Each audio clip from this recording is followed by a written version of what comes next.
companies with an 8 out of 10 on 4 or more values across categories. So your consumer understands that they're getting value in multiple places across categories.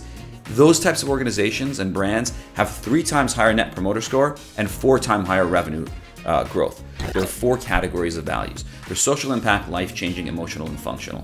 And each of these have different value within the consumer psyche. So the social impact can be transcendence. The life-changing one could be provides hope, self-actualization, motivation.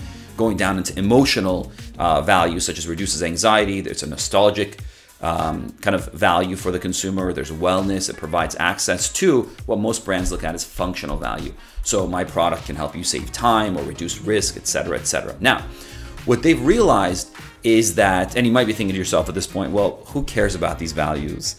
And the reality is consumers do, people do. And a great kind of indication of that is the conclusion of the study they ran, which is companies with an 8 out of 10 on 4 or more values across categories. So your consumer understands that they're getting value in multiple places across categories. Those types of organizations and brands have 3 times higher net promoter score and 4 times higher revenue growth, which basically indicates that leaning into meaningful value and ensuring that your consumer knows the value that they're getting and that you're delivering on it will actually lead you to business success and growth.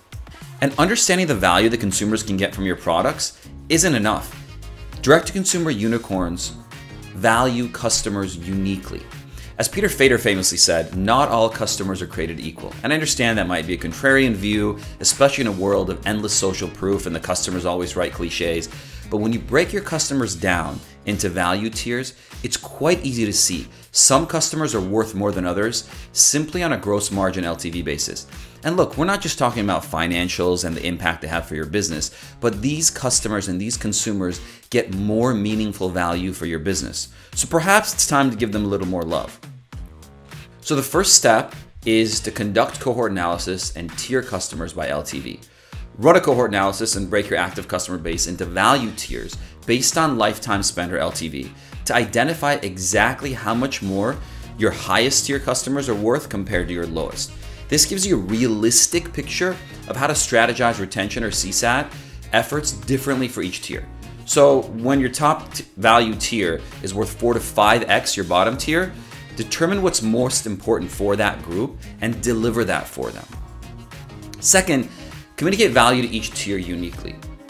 Case in point, when you have customers that are engaging with you buying multiple products, give them different SLA response times for customer service, give them access to products early, and ultimately understand who they are and communicate to them uniquely. Don't communicate to everyone the same way. We all have limited resources regardless of the organizational size.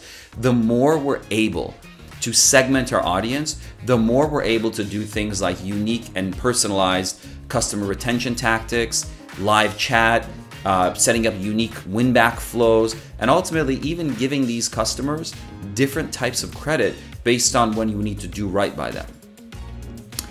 And then finally, these direct-to-consumer unicorns constantly test to deliver meaningful value.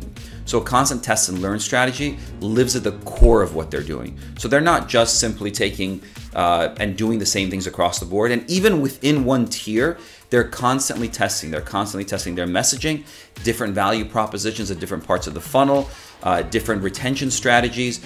And then what they do is they document all this and share it within the organization. So as we talked about in terms of incentive alignment and insight across the board, everybody's able to learn. And in a world where consumer behavior is ever changing and ever evolving rather, they're able to address that and stay current with their consumers.